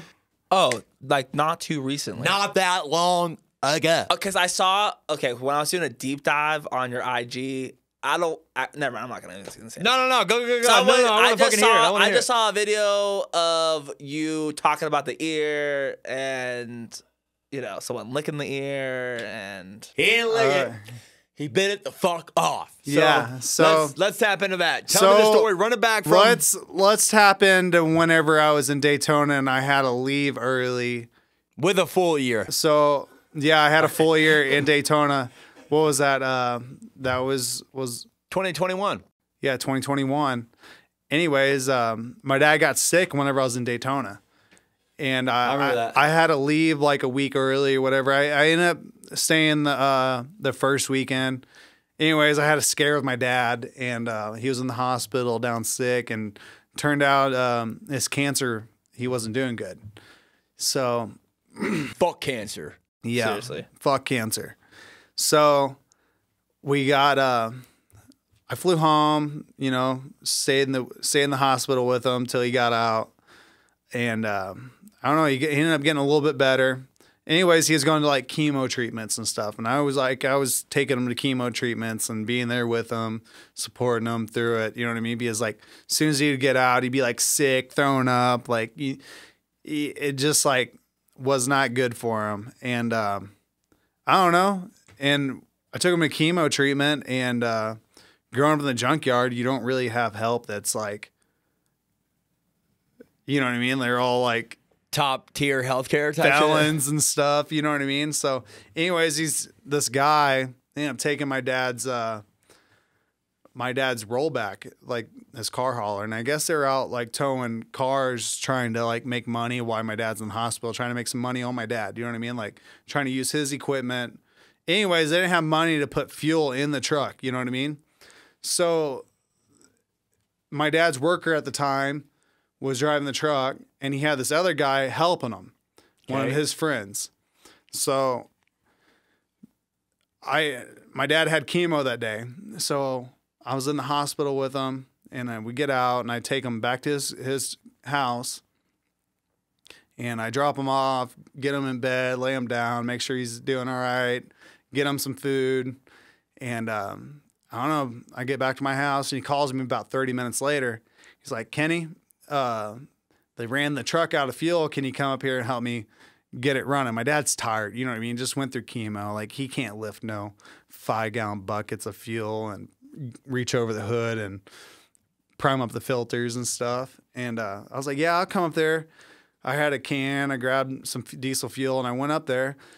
Next thing I know, this piece of shit was fucking cussing my 81-year-old dad out, MFing him and in his face and stuff. Who was working for No, or using the equipment? No, from? this was my dad's worker at the time. I seen him walking off. Like I'm pulling in Lowe's parking lot. I see him walking off. And I pull up to this guy in my dad's face, like, you know, cussing him out, like, and I get out and I'm like, what the fuck? You know what I mean? So we start banging it out, and he ain't beating me up. Like I had him up against a truck, and he fucking just like bit my ear like a little bitch. Like that's some bitch shit. If you ever bite in a fight, you're a fucking bitch. So he like bit my ear and like he wasn't letting go. And I remember I'm like, let go. I'm like, you know, getting pissed. And he wasn't letting go. And I fucking, you know, ripped back and fucking slammed him on his fucking head. You know what I mean? And then I looked over and see my fucking ear, like, and just like trying to like, just like, you seen your ear. Yeah. You seen your ear. Cause like, if you look at your ear right now, yeah. you can't see your ear. So Yeah. when you say you saw your ear, like he had it in his mouth or he had it on the ground, or like you fucking. No, it was on the ground. Like your ear was on the ground. Yeah, it took off the top of my ear. Like it only takes 5 pounds of pressure to rip off an ear. Oh shit. So you know what I mean? Like when he like, you know, he bit down on it, and as soon as I picked him up, dropped him on his fucking head, like you know what I mean? Like Inertia. yeah. And I didn't even know my ear was gone at the moment. Like I was still in the heat of battle. Yeah. And I just like remember on the ground with this dude, this fucking, I wouldn't even call him dude, he's a fucking bitch. And I just see my ear and I was like, you know, we fucking got up, picked my ear up, and I threw it in the cup holder of my fucking white truck I got now in my Colorado. And I tell you what, boys, you would have paid to been on that ride. And I just fucking dipped off to the hospital, dude. I was like, I tried out that little ZR2, the suspension on that thing. I'm telling you, I caught probably 3 foot of air. I was at 100 miles per hour all the way to the hospital. Good. And whenever I got there, I had my ear in the cup holder. I grabbed it and I went up there and I said, throw this thing on some ice. And they were trying to get my birthday. I said, I don't give a fuck about that right now. Put my fucking ear back on. Like I'm talking to the nurses like this. And anyways, they couldn't save my ear. Put my fucking ear back on. I don't know about you guys, but that is a tough conversation to have with a medical professional or nurse or anybody that's working in the front office of a fucking hospital. Hey, wait, I don't need you to know my name, year of date, birth, or who my dad is or who my insurance company is. Glue or stitch or staple my motherfucking ear back on. How about that? Yeah. And I'm not gonna lie to you guys. If I knew that they were gonna fucking staple my ear back on or tape it on or whatever the fuck, I'd probably look at it, treat it like a fucking anchovy and eat that motherfucker. Cause like, I don't know, where else you gonna put it, dude? so I was hoping they was able to, like, you know, whenever I was in like the fight, I didn't think, you know what I mean? I thought he was like right here on this, and I thought it would have been like, you know, like, okay, I might need a little bit of like a stitch or whatever, like whatever. I've, you know, grew up fighting and whatever. I mean, I got cuts all over my face from fighting and stuff. You know what I mean? Like Scrappy. Yeah. And I don't know. I didn't think it was really any like a big deal at all. So like I thought it was, you know what I mean? I just like thought it was fine. And I don't know. I got to the hospital and they come in there and they cut the back of my, I don't know if you can see the scar or not. Yeah, you can see it. But they cut straight down and they took the top of my ear and peeled off all the skin, and that's what this skin is right here. Sheesh. So they Repair skin. Yeah, they put the skin off my ear right there, and then they put the cartilage. I wish I would have never ever let them put my ear back in under my skin. They were going to try sewing it back on. Like they're trying to get the ear to like. I remember that. Yeah, I had this big lump and it looked ugly. Hold on, back up a little bit, Ken. They fucking, instead of just like trying to attach the ear back with this piece of your ear, they tried to take the chunk of skin that he had in his cup holder, and correct me if I'm wrong, but cut down and take that chunk of ear and put it into your head. Well, yeah, bit. they took the cartilage out, like, you know what I mean? Like all like, you know, like the hard, and then they stuffed it in the back of my, like head. under my skin. You know what I mean? And I wish I would have never let them do that, because I'm telling you right now, like, so there's a nerve that runs in your ear, right? That they can't numb. So you felt it. So whenever I went to go get that cartilage taken out, you know, they had to cut that. They numbed it as best as they could. But, you know, when they're cutting through that nerve and stuff, I'm telling you right there, I was just like fucking just eating it. Like, yeah. Fucking. And it's like, I don't know. It's just like, I don't know if you ever had to like let them continue like pull, pry, and cut like on a nerve without any kind of pain or whatever.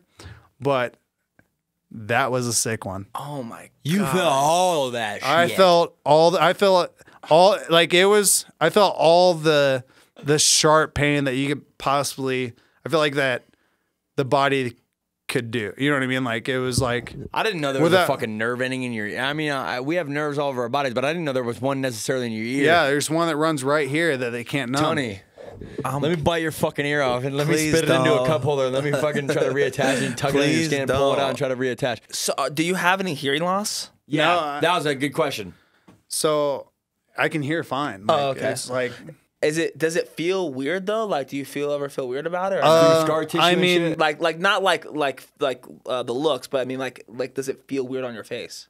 no, I mean, you don't really feel like I lost like the nerves and Yeah. stuff, like, you know, the nerve endings or whatever, but I don't know. Yeah. But ghost itches are kind of a thing. Like you think you're gonna? Yeah, I feel like I'm trying to like, yeah, that really is a thing.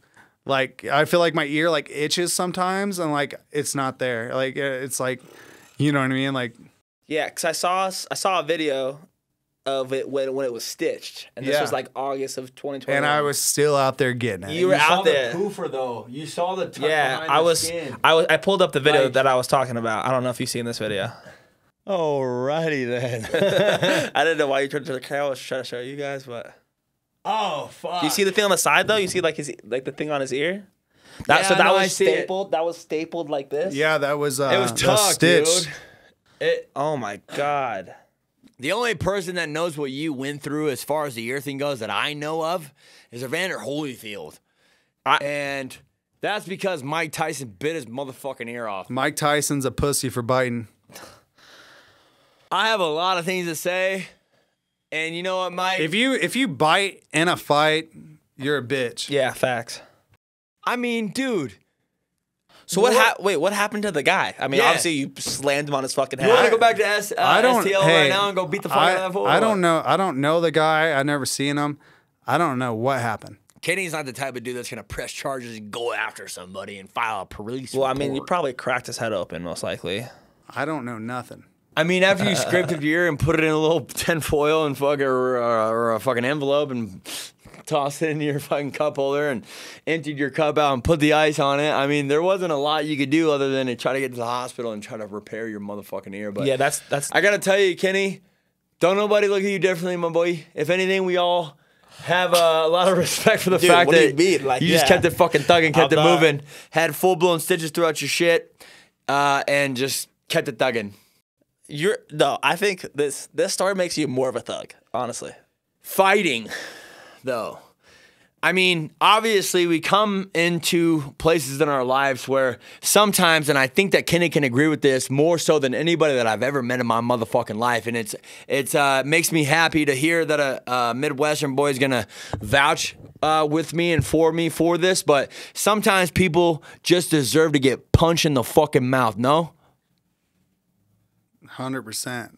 Like, you start talking that trash on Facebook and Instagram, I see you in person, I'll be like, this ain't Facebook, motherfucker. You know, This ain't a meme, motherfucker. 100%. Some people, like, I think that's what I feel like this crowd now these days has gotten soft because, you know, you get these people talking trash on, you know, social media and stuff, and then they think they're tough on social media, and then you finally see them in person after they get them talking trash, and then you punch them in the fucking mouth, and then they want to call the cops.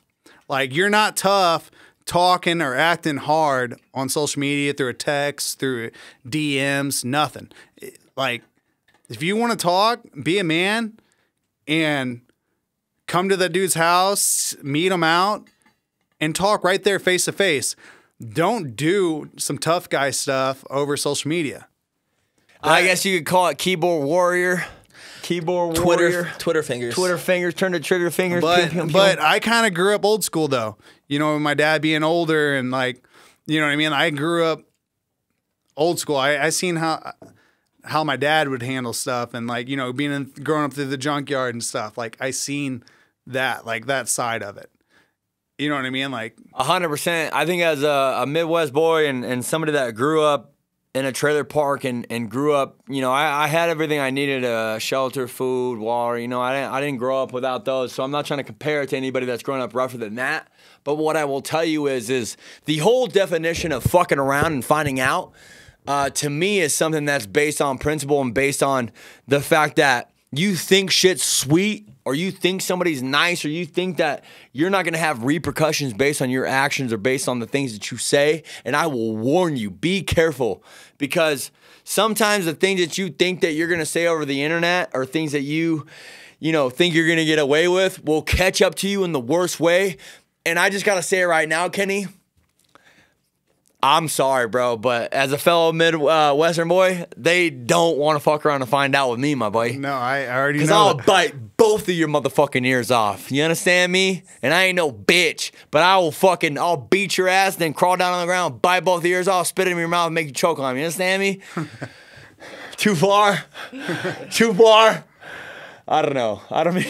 He's like checking out. He's like trying to log into his flight right now, like he check his season shit. But no, hey, all jokes aside, be careful, is what I'm gonna say to you, because some of the people that you hold closest to you and think that are your friends that want to see you win and succeed are some of the people that will take you for granted, that will stab you in the back, and that will try to take you for everything that you got and anything you built with them and straight rob you of a collaboration or linkage. I feel like that's with anyone.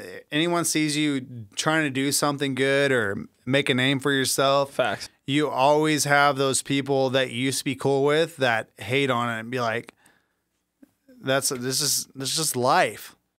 I'm the type of person that I'm a hype man, you know. I'm an announcer, I'm a promoter, I'm a comedian, I'm a podcaster, I'm a husband, I'm a father. I'm a lot of different things, man. But one thing that I am not is fake. One thing that I am not is somebody that doesn't keep it 1,000. And one thing that I am not is scared of anybody. And so I always try to spread love, positivity, upfulness, and try to keep people up and winning and eating and just thrive on seeing others do well. Do good. And if you have a problem with that, or you want to call me out, or you want to say some sideways shit, like, I will slap the fuck out of you. And I just got to let you know right now that I am not worried about the people that prey upon your downfall. But yeah. Kenny, I mean, you growing up through all of this shit, I'm sure that there's been people along the way that have seen you transition from dirt bikes, high school friends, you know, like hanging out with you, dirt bike guys, and when you started riding street bikes and then transitioning to street fighters and then riding Harley. I mean, I can't imagine the type of bullshit you've had to go through and friends that you've lost along the way that didn't stand by your side and appreciate your friendship for what they should have, in a sense. Yeah, but I mean, I'm always friends with anyone and everyone until they do me wrong. Everybody gets a shot. Everybody gets a chance. I'm not going to base my opinion. I'm sure Tony can. Jay, you're the same way, with the sense that I'm not going to take what somebody else says and base it on my opinion of you. However, if this is my friend and they have something sideways to say about you, I'm going to take that in consideration when I meet you, but you're going to get a chance with me all day long. Now, with that being said, a lot of the times in life, you will find that those people that care about you, that are close to you, that have a false opinion or sketchiness or like weariness about that dude over there, a lot of the times it's for a reason and it's justifiable, and you're going to fuck around and find out the hard way that you necessarily, like, not everybody deserves a chance from you and deserves your friendship and deserves for you. Now that I'm getting older, for sure, I kind of I like ease into things now. You know what I mean? Like I used to, like, I don't know, just like kind of ease into like, hanging out with people. And now it's like, you know, they don't make effort trying to hang out with me and like want to like do things. I'm just, you know what I mean? Like, I hate putting effort into something that ain't going to become nothing. You put your effort into it, you put your heart into it, you put your soul into it, and all you want to see is that person survive and strive and thrive. And the next thing you know, you realize they'll stab you in the fucking neck for some shit that you don't deserve. Yeah, fire, right? Yeah, it made you fucking feel a little bit of uneasiness. I want to get away from that, though. I'm just letting you guys know that the statement of fucking around and finding outing is very, very true and real. But Kenny, I want to tap back into something. We're running into the wrapping up of the Honest Take One podcast, episode 13 with Junkyard Kenny Stunts and my boy, never part-time, full-time Tony. But I will tell you that I got a question for you, because one of the things that I know that you've done over the years is traveled around the country a lot and met a lot of different folks from a lot of different places that have a lot of different upbringings. You know, like everybody comes from a different spot, different ethnicities, different upbringing. It doesn't matter, but the one thing that can bring us all together is bike life and motorcycles. 2 wheels and great people. Great people, and I have met so many of them, you being one of them, and we're about to get my boy full-time Tony on a bagger, letting it eat outside I don't know about a bagger. But outside of Smoking Fire in Las Vegas, which if you ever need a blueberry schlurk, don't be afraid to slide by my boy's spot at Smoking Fire and fuck around and find out in that way. But what is your best, or what is your most favorite ride out throughout the country? Because obviously you've been a lot of different places. I've been to about all of them. You know what I mean? Probably the worst place I ever rode was California. I get arrested there almost every time I hop. Don't on a move to Reno. But probably one of my favorite rides is Beat the Heat, Kevin B. Rupp's ride. I don't know, it's nice, especially coming from Illinois and it's cold there. And I go to Arizona, it's, 75, 80 degrees during the winter when I'm in Illinois. You know what I mean? So I always look forward to that ride every year. And it's always been a great ride, like Scottsdale, like the nightlife and stuff has always been awesome. And having Kevin as a host for the sick riders, like, they always know how to throw a after party, and that's what's cool. Like, there's a lot of rides I've been on, and they don't have a venue lined up for the night. You know what I mean? Like, that's what I like. I like going out of town, and then after the ride, I like riding, for 2 or 3 hours max.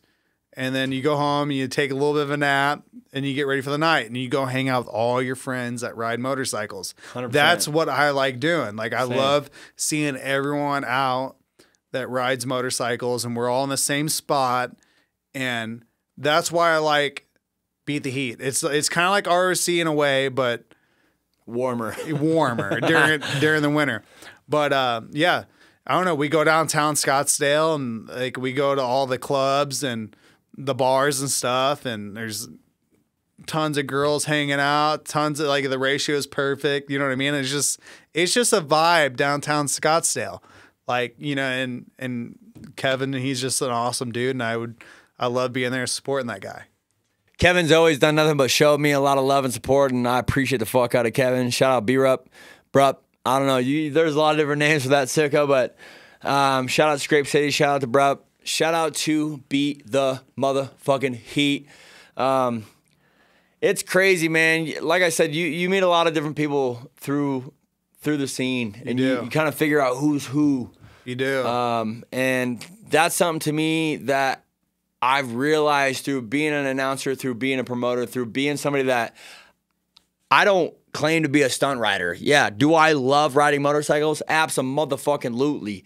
Like, there's nothing. You don't have to be a stunt rider to hang out with me. Thank you. Like some of my best friends, they got motorcycles and stuff, but they don't stunt ride. Like my buddy Bobby T, like my best friend, like Sideshow Bob on Instagram. He's just a good old boy, Illinois boy, redneck. He wants to go out. He likes hunting. Like, that's You know, we ride foolish to the creek, you know. He's got different skills in different areas. Yeah, like you don't have to stunt ride to be my friend. Like, 100p. I appreciate that. 'Cause Yeah. Love that. I have, I do a lot of different things for the scene and for the industry that I think that I bring a light to that I think is original. And I think my whole perspective and my whole goal is to highlight the people that I think are great and help them earn money riding their motherfucking I got Bobby to buy his first Harley, and you know, Bobby's he bought his first Harley from back home at Ted's Motorcycle World. They helped me out a lot. Like, shout out Ted's does a lot for me. Like if you ever come to Alton, Illinois, come visit me. I'm gonna take you to Ted's and show you around. Like that is hands down. I've been to a lot of Harley dealerships, and none of them has been as cool as Ted's has been with me. Like they let me build my gray bike there, my gray bagger. They let me have my whole lift, my own mechanics. Like anything I have stuck on or had a problem, like they help me. Like speaking of people that help you, I know that it goes a long way when companies, appreciate your time, efforts, shouting them out, running their products, sponsor this, sponsor that, whatever you want to call it. But one of the people that I know that we can concur with and agree with, just like Ted, somebody that helps you out so much is my boy Ty. Up north, the Canadian. How you doing? Ty has always helped me out and creates a great product, which is a trailer, a non-enclosed trailer that, I mean, you've been running and towing around and for the last 2 years let's now. talk about it, dude. Like, so Ty and his product and his team are just top notch. I There's was no comparison. actually at Beat the Heat in Arizona, and Ty messaged me, and I don't know. We started talking, and I was out west here for about 2 weeks, right? So we're talking, and he's wanting to send me this trailer, and he's wanting to send me a single. I was like, I don't really know how I'm going to use a single. Like anytime I go anywhere and I'm using a trailer, most of the time I'm with a buddy and we're hauling 2 bikes and we're going somewhere. But anyways, I got home from Beat the Heat, and he had a trailer shipped from Canada to Ted's Motorcycle World. Dope. You know, I get a lot of people that DM me, like, talk about what they want to do for me. They want to help me, this and that, and nothing ever comes about it. But by the time I got home, I had a Stinger trailer sitting in the warehouse at Ted's Motorcycle World. They unloaded it with their forklift and put it inside for me. And that trailer was actually one of the best things that's happened to me. Like, especially last year when gas prices were $5, $6, $7, however much. It was super expensive to drive the Street Fighter's bus across the country. So I had my truck, the Colorado, and that little Stinger trailer hauling bikes, and it helped me out a lot going across the country. Stinger trailer is the only folding trailer that can carry 1, 2, or 3 Harleys. Low deck and gentle attack make loading any bike a breeze.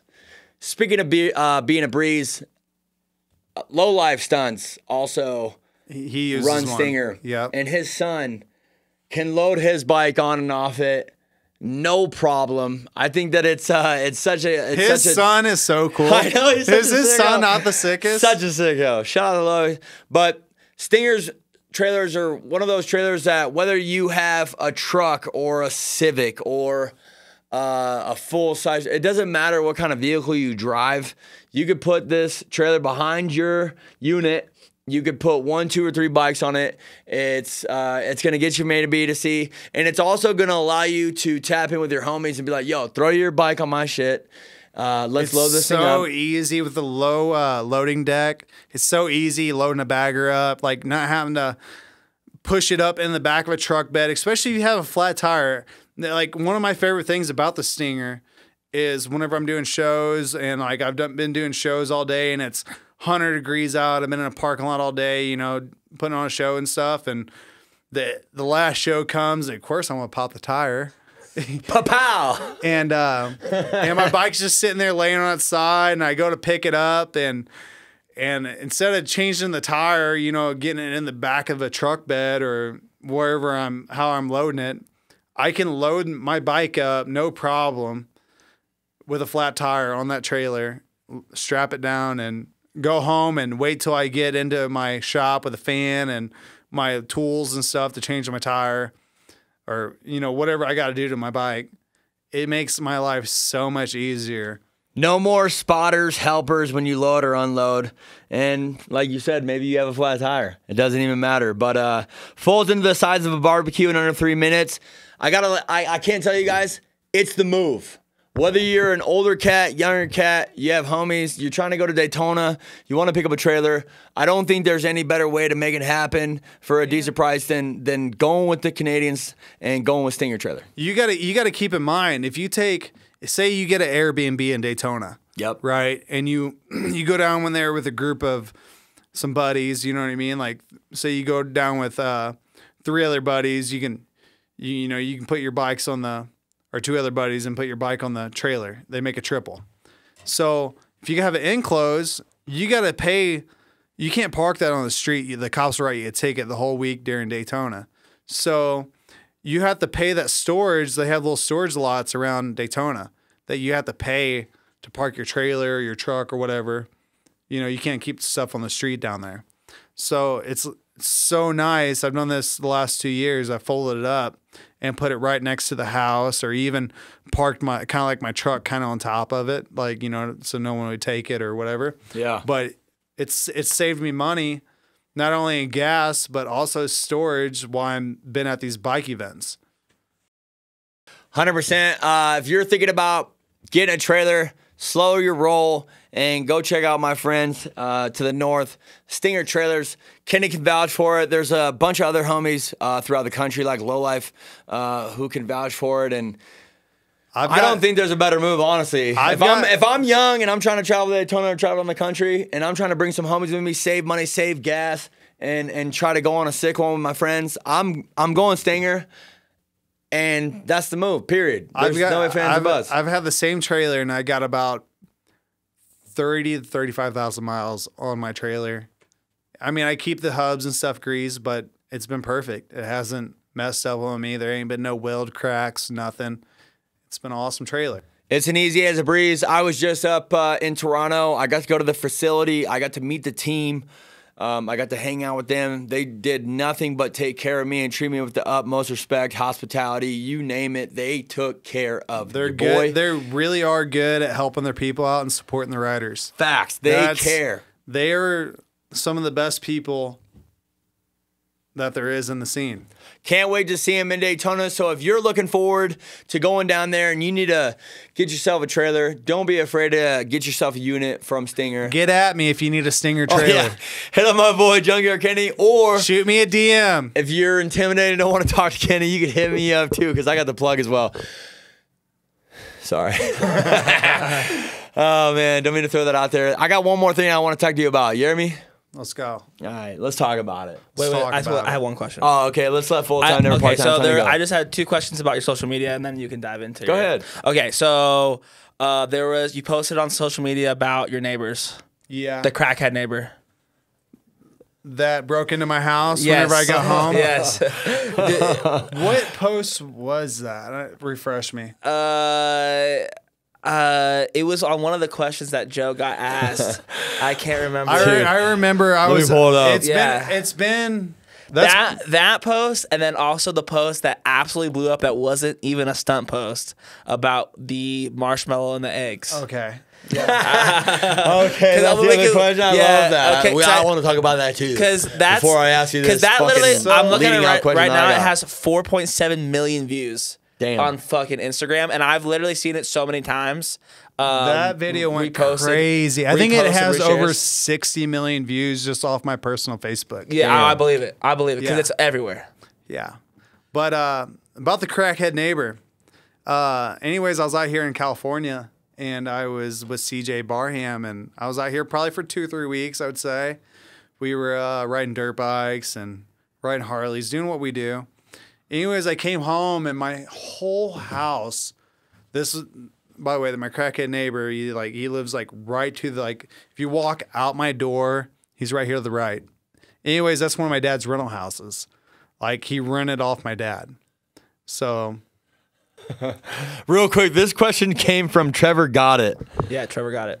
I don't know if Trevor lives out there with you. It seems like if he knew about the crackhead neighbor that he knew 100%. I thought it was off social media because I thought I was looking through your page and I thought you had posted about it. I probably did. Maybe on your story. I probably did. I was probably pretty mad about that. But anyways, I got home and I'm telling you right now, this dude, he went through, he had 2 weeks. He knew what I was doing. Like, I had my doors locked and stuff, but he still managed a way to get in my house. Like, he like kicked the door in or crack. Yeah. And anyways, I got home and I'm like walking through and I just see like a bunch of stuff like scatter all over my house, and walk in my room. I had a big screen TV in my room.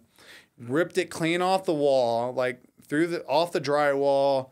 Like he was stealing like dumb stuff. Like I had a nice set of like a leather zip up thing, like a little travel pack of like tweezers, like fingernail clippers. Weirdo. Like, yeah, he was stealing like weirdo stuff. Like he stole my spatula. He packed up one of my old Ogio bags, like my travel suitcases, and he was like stealing my clothes, stealing my fingernail clippers. He stole my knickknacks. Yeah, he stole like a Grom out of my garage, XR100, like a dirt bike or so, and like and then he stole like a bunch of my Snap-on tools, like my specialty tools and stuff. He stole about, after I added everything up that I knew was missing, I'm still, to this day, I go to look for something and it ain't there. Oh, and I instantly start motherfucking this guy because, like, you know what I mean? Like, it's like. Did he ever get caught? Yeah, he did. He did get caught. And how he got caught was Luke from Fueling.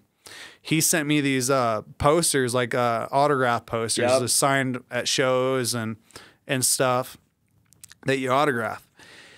And my mom backed up to the trash can and seen that he stole one of my helmets, one of my street bike helmets, and he ripped out the pads of it and like stole like the Lexan off of it, right? And it was just sitting on top of the trash. And my mom starts going through the trash. She starts seeing stuff like the posters, and she's like, "Kenny, this is where your stuff is." So we start snooping around. I start knocking on the door. I was like, "Where's my shit?" I was pissed. Like I like kicked in. Like I was like trying to find my shit. And anyways, I looked through the trash and I seen a bunch of stuff that he threw away of from mine. the crackhead neighbor guy. Yeah, that he threw away of mine. Fuck. In his trash can. I know, it's ridiculous. No, not my trash can, His but trash can. his trash can. Yeah. Gotcha. Yeah. So Weird. I don't know. I don't call the cops. I was gonna handle it myself. And my aunt mom ended up calling the cops, and anyways, that was the last I seen of that dude. And I guess he got I think, I don't know, 5 years or something. Damn. Like, because he had previous charges of stealing stuff. Hey, broke guys. Broke boys. Like, that's one thing I don't fuck with is Thieves. a thief and a liar. Like, Yeah, fuck that. I don't. Thieves, liars, fake friends, people that got your back but Stab you in the neck. stab you in the motherfucking neck. Like, yeah, I know that. Hey, sorry for that violent stab in the neck, but you ever been through some shit? Well, then you know that what it's like. I actually got a video of me body slamming that kid. Can we fucking... You want to watch that video? I mean, I need you to do me a favor. I need you to send it to you. What we're going to do is I'm going to send it to Jay, and Jay's going to tap that shit in right here at the podcast, folding them. I do want to talk about that marshmallow egg one, and then Go ahead. Let's run it, because... yeah, marshmallow egg. Oh wait. Oh shit. Is this you? Is this you? Huh? Is it just you? Huh? Is it just you? Watch this. Watch this. It's a good one. Is it just you? Smile real quick. Oh! Damn. fucking around and finding out. Don't steal people's shit, and for sure, if you're gonna steal all their stuff, don't put it in your trash can, dummy. Don't steal from that guy. Fucking idiot. Don't steal from Uncle Kenny, dude, because he'll beat your ass. Rightfully so. 2 eggs, 1 marshmallow. Yeah, quick and dirty story on that. Or wait. so- 2 marshmallows, 1 egg is really what my So bad. Maddie, my girlfriend, Hey, Matt. she's a little prankster. She thinks she's a little prankster, right? So Oh, so she's the she fucking thinks prankster. she's a smart little girl. Thinks she's funny trying to prank these people, right? So she sends me like this video. It's like a video similar to what we did. She's like, "You got to do this, Meg." Like, so she's like, "It's a marshmallow, and then you have an egg, a white. It's supposed to have been a white egg. Anyways, I had a brown egg, and anyways." We're all at the house. We're having dinner at her parents' house. We all start having a few drinks, and I was like, Meg, I bet you can't catch a marshmallow in your mouth from the top deck, right? So we're up top there, and I got this marshmallow, and I'm like, I throw it in Maddie's mouth first, and she catches it first try. Like, I don't think I could ever do that shot again. It was so perfect. And I threw a marshmallow in Megan's mouth, and we're all laughing, cracking up because they both caught the marshmallow, and and we're laughing. She throws the marshmallow out, and I was like, Meg, I bet you can't catch another one. I had that egg, and I had the marshmallow like this, like it was a brown egg, like so. I dropped it out like the egg, and it went right down Perfect. her mouth, like Perfect. the yolk and everything, eggshell, everything. And she starts yakking, throwing up. Like The video is hilarious. It will be one of the funniest videos of 2022. I'll pin that video to my my Instagram. I think you should pin it 100%. Don't not pin it. Is that your last question, Uncle Tone? That was my last question. That was a great question, dude. Thanks. Way to bring up some dope shit. Sorry. That's why he's full-time, never part-time, Tony.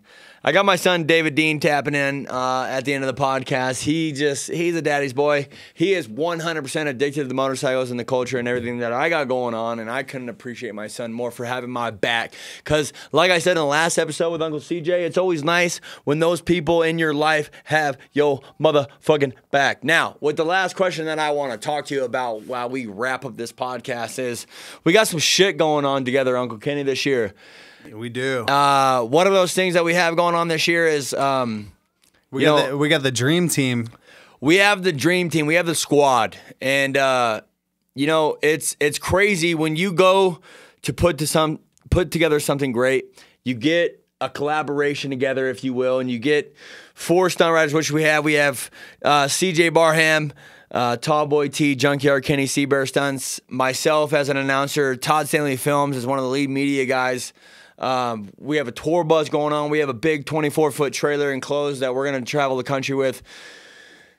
We're trying to do something together as friends that we've been doing individually, plugging each other with this last year, that putting together the team and helping each other out. I don't know about you, Kenny, but it means a lot to me, and I'm really thankful for it. But I got to say to you, man, when you start to do something great and you start to put together something original and try to do something special, you're going to have those people that knock on it, that hate on it, that don't want to see you eat, want to see you succeed, and want to see you win. And I have a hard time with that, Kenny. So how do you cope and deal with that? And what do you think about 2023 Concord Cowboys going forward this year?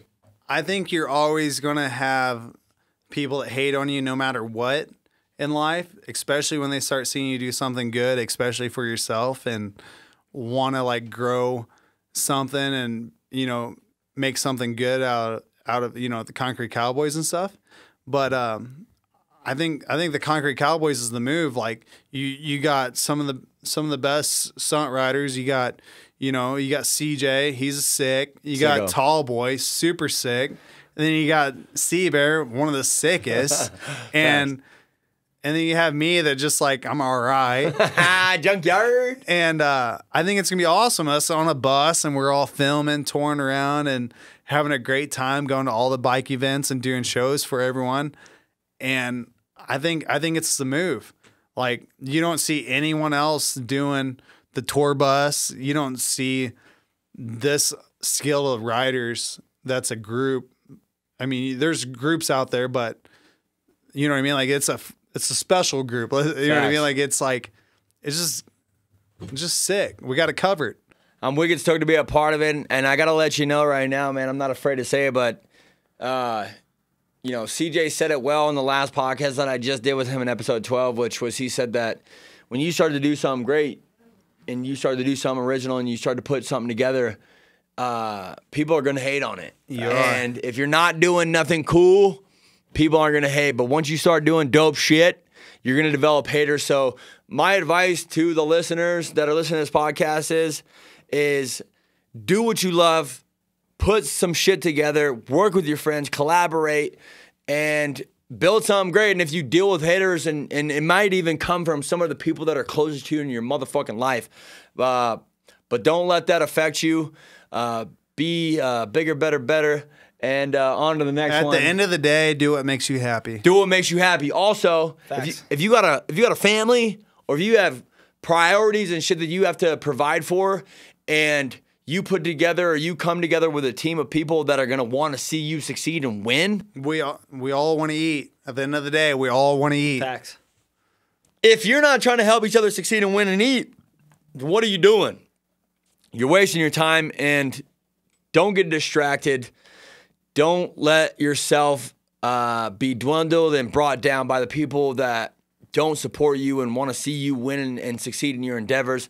Junkyard Kenny, I got to tell you, man, I really appreciate you for coming here, sharing all these stories. I'm sure that there's a lot of listeners that learned a lot about you as a person and growing up and through your life and through the bike scene that, man, it's an honor to have you here, and thank you, my boy. Thanks for having my back. Thank you for having me, dude. I really appreciate it. Appreciate you guys. I'm going to be the announcer, part of the promoting team this year for the Concrete Cowboys. I'm going to let you guys know right now that it's going down.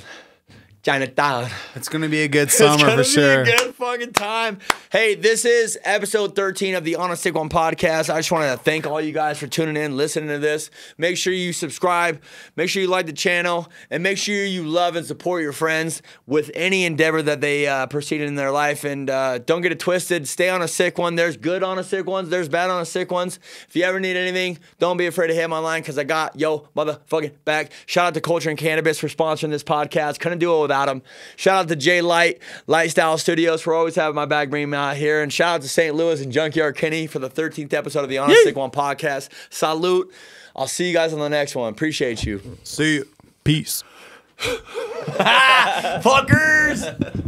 Fucking A, dude. Yo, friends, this episode of the On a Sick One podcast is sponsored by Torque Motorcycle Co. Torque Motorcycle Co. is a lifestyle gear brand founded in 2019. They got some awesome products such as riding gloves, hoodies, beanies, hats. They also got some cool products for your bike as well. Bar bags, mini saddle bags, MX style pegs, floorboards, and floorboards for your baggers as well. Torque Motorcycle Co. out of New Jersey. No rules. Ride free. You can find their products and hoodies. No rules, ride free. You can find their products at TorqueMotorcycleCo.com. Also, give them a follow on Instagram and tell them that Joe Comedy sent you. Shout out to Torque Motorcycle Co. for sponsoring this podcast. I appreciate you. My East Coast friends are just as good as my West Coast friends. Go shout them out. Go check them out. Tell them that Joe Comedy sent you. So appreciate you guys.